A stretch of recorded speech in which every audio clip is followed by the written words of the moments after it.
बिस्मिल्लाहिर्रहमानिर्रहीम। अस्सलाम वालेकुम स्टूडेंट्स एंड व्यूअर्स, कैसे हैं आप सब। आज की जो वीडियो है ये हमारी है 10th क्लास के साइंस मैथ की, और इसमें हम चैप्टर नंबर 9 के थ्योरम नंबर 1 को डिस्कस करने वाले हैं। उससे पहले हम देखेंगे कि चैप्टर नंबर 9 क्या है हमारा। इससे पहले मैंने आप लोगों को डेफिनेशन की एक वीडियो शेयर की हुई है, आप लोग चैनल पर देख सकते हैं। उसमें मैंने सारे चैप्टर नंबर 7 से लेकर 13 तक की डेफिनेशन जो हैं वो बीच में एंटर करवाई हुई हैं। अब हम इसमें करने वाले हैं थ्योरम नंबर 1 को डिस्कस। उससे पहले देखेंगे कोड्स ऑफ द सर्कल, ये चैप्टर का नेम है। इसमें हमने सर्कल के बारे में इससे पता चल रहा है, हमने सर्कल के बारे में जो है वो सारा कुछ डिस्कस करना है। तो ये डेफिनेशंस जो हैं बेसिक जो हैं, ये सारी डेफिनेशंस रेडियल सेगमेंट की, सर्कमफेरेंस की, कोड की, सेगमेंट की, सेक्टर की, ये सारी डेफिनेशंस मैंने आपको करवा दी हुई हैं। उसके अंदर जो मैंने आपको एक करवाई थी, एक वीडियो शेयर की थी जिसमें सारी डेफिनेशन थी। अब हम जाते हैं थ्योरम 1 की तरफ। थ्योरम नंबर 1 हमारा कह रहा है, स्टेटमेंट समझना सबसे ज़्यादा ज़रूरी है। थ्योरम नंबर 1 कह रहा है, one and only one circle can pass through 3 non collinear points. जो भी थ्योरम होता है उसकी पहली लाइन जो होती है वो गिवन होती है, और जो दूसरी उसका पार्ट आ जाता है लाइन का, वो हमारा होता है जो हम लोगों ने खुद ही से उसको प्रूव करवाना है। इसकी स्टेटमेंट हमें ये कह रही है कि one and only one circle can pass through 3 non collinear points. सबसे पहले हम देखेंगे नॉन क्लीनियर पॉइंट्स क्या होते हैं। ऐसे तमाम पॉइंट्स जो एक ही लाइन के ऊपर लाए कर रहे होते हैं उनको कहते हैं कोलिनियर, ठीक है। और ऐसे तमाम पॉइंट्स जो एक लाइन पे लाए नहीं करते, ये दोनों कोलिनियर हो सकते हैं, ये दोनों कोलिनियर हो सकते हैं, लेकिन ये सब नॉन इकट्ठे अगर देखा जाए तो ये सब कोलिनियर नहीं होंगे, नॉन कोलिनियर होंगे। 1, 2 और 3 हमने अब प्रूव करना है कि कोई से 3 पॉइंट्स अगर हम लेते हैं, अगर हम ये प्रूव करेंगे कोई सिर्फ और सिर्फ एक सर्कल ही कोई से 3 नॉन क्लियर पॉइंट्स में से पास कर सकता है। सबसे पहले आपको मैं बता दूं कि आपने जब भी थ्योरम करना है इसमें क्या क्या स्टेटमेंट्स के आपके कितने मार्क्स हैं आपके, और डायग्राम के कितने मार्क्स हैं। आप जो अगर डायग्राम बनाते हो तो इस डायग्राम के आपको 2 नंबर मिलेंगे, जो आप गिवन और टू प्रूफ लिखते हो, और कंस्ट्रक्शन इसके आपको 2 मार्क्स मिलेंगे, और जो हमने सारा प्रूफ करना है इसके हमें क्या मिलेंगे 4 मार्क्स। 2 मार्क्स इस साइड के और 2 मार्क्स इस साइड के। अब आपने ये देखना है कि अगर आपने डायग्राम सही बनाई है और आगे थ्योरम नहीं किया तो 2 नंबर मिल जाएंगे, लेकिन अगर आपने डायग्राम बिल्कुल गलत बना दिया और थ्योरम आपने सही किया तो आपका थ्योरम बिल्कुल क्या हो जाएगा 0, क्योंकि आप लोगों के डायग्राम से सारे लिंक करता है। डायग्राम ही गलत होगी तो थ्योरम सारा गलत है। और आपने ये बात का भी ध्यान रखना है कि जो पॉइंट्स यहाँ पर लिखे हैं ABCD वही थ्योरम के अंदर होना चाहिए। ये नहीं कि आपने डटा लगा लेना यहाँ से कि थ्योरम में ये ABCD आ रहे हैं और यहाँ पर आप डायग्राम बनाते वक्त चेंज कर दें, इसलिए समझ के करना। हमें क्या कहा है उन्होंने, सबसे पहले हम लोगों ने लेने हैं 3 पॉइंट्स, 3 नॉन क्लीनियर पॉइंट्स लेना है। उन्होंने कहा है गिवन क्या है, ABC are the 3 non collinear points in a plane. एक प्लेन के अंदर, ये प्लेन है हमारे पास, प्लेन के अंदर क्या है ABC 3 नॉन क्लीनियर पॉइंट्स हैं।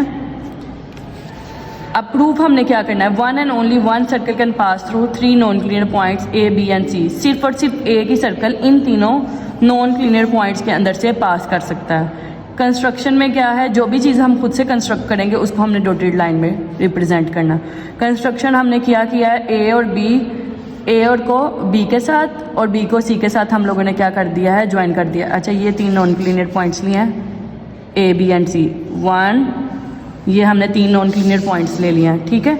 और ये हम लोगों ने सेंटर यहाँ पे इस डायग्राम के मुताबिक हम लोगों ने सेंटर रखा है, ठीक है। ज्वाइन क्या कर दिया, A, B और C को हमने आपस में ज्वाइन कर दिया। यहाँ पे B रखा हुआ आपके थ्योरम के मुताबिक और यहाँ पर C है।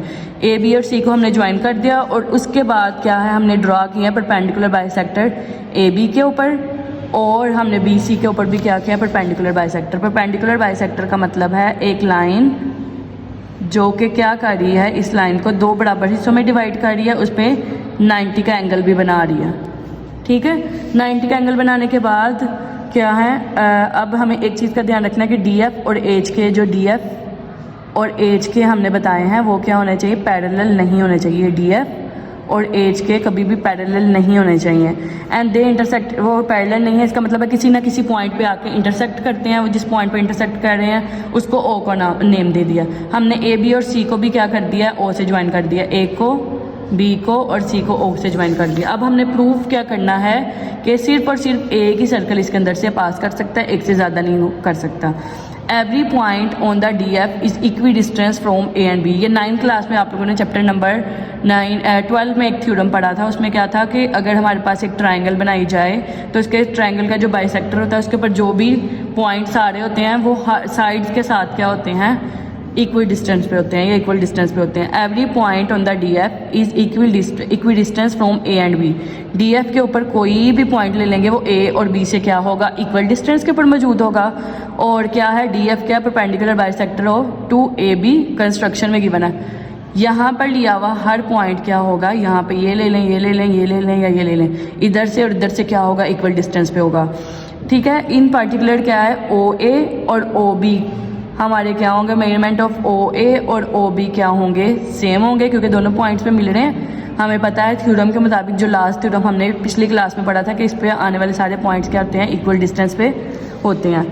ओ ए और ओ बी क्या आ गए हैं, इक्वल डिस्टेंस पे आ गए। अगर यही चीज़ हम अप्लाई कर दें एच के ऊपर, तो एच के भी क्या है हमारे पास, एच के ऊपर आने वाला हर पॉइंट जो है वो सी से और बी से क्या है, इक्वल डिस्टेंस पे। यानी कि हमारे पास एक ट्रायंगल ये बन रही है और एक उसके साथ ट्रायंगल बन रही है। इसके ऊपर आने वाला हर पॉइंट भी इधर से और इधर से इक्वल डिस्टेंस पे होगा, इधर से आने वाला हर पॉइंट भी इधर से और इधर से इक्वल डिस्टेंस के ऊपर मौजूद होगा। फिर हम क्या कहेंगे, पहले तो हमें पता चला था कि ओ से ए और ओ से बी क्या है, बराबर हैं। अब हमें क्या पता चलेगा, ओ से बी और ओ से सी भी क्या हैं, इक्वल आ रहे हैं। ओ से ए और ओ से बी और ओ से बी और ओ से सी बराबर आ गए हैं। और एच के क्या है, परपेंडिकुलर बाइसेक्टर है बी सी का। अब क्या कहेंगे, ओ क्या है, ओनली पॉइंट है इन सब के दरमियान। ओ देख लें, इन सब के दरमियान कॉमन पॉइंट है। और वैसे भी हमें पता चल रहा है कि ओ ए और ओ बी इक्वल हैं, तो ओ बी और ओ सी इक्वल है। इसका मतलब है 1, 2 और 3 तीनों क्या हैं, इक्वल पे हैं। Now O is the only point common to the D F and H K which is equal distance from A B and C. ये क्या है, ए बी और सी से क्या है, इक्वल डिस्टेंस पे। हमने जितने भी लिए वो सारे क्या आ गए हैं, बराबर आ गए हैं, बराबर डिस्टेंस पे आ गए। इसका मतलब क्या है, ये डिस्टेंस हम रेडियस कह सकते हैं। However, there is no such other point except O. सिर्फ और सिर्फ O ही पॉइंट है। Hence a circle with the center O and the radius OA will pass through A, B and C. OA, OB और OC का distance क्या होगा, same रहेगा और ये सेंटर आ जाएगा सर्कल का। और अल्टीमेटली क्या होगा, there is only one circle which pass through the 3 given points A, B and C, जो कि A, B और C के दरमियान में से गुजर सकता है। अब ये थ्योरम में से आप लोगों ने जैसा है एज इट इज़ आप लोगों ने याद करना है, कोई भी चीज़ चेंज नहीं करनी है। और इसमें अगर आप लोगों को कोई डेफिनेशन नहीं समझ आती तो वो आप लोगों ने मुझे बताना है कमेंट सेक्शन में। इसके साथ ही आप लोगों की ये वीडियो जो है वो ख़त्म हो रही है। मुझे इजाज़त दीजिए, वीडियो को लाइक, सब्सक्राइब और शेयर कर दीजिए। अल्लाह हाफिज़।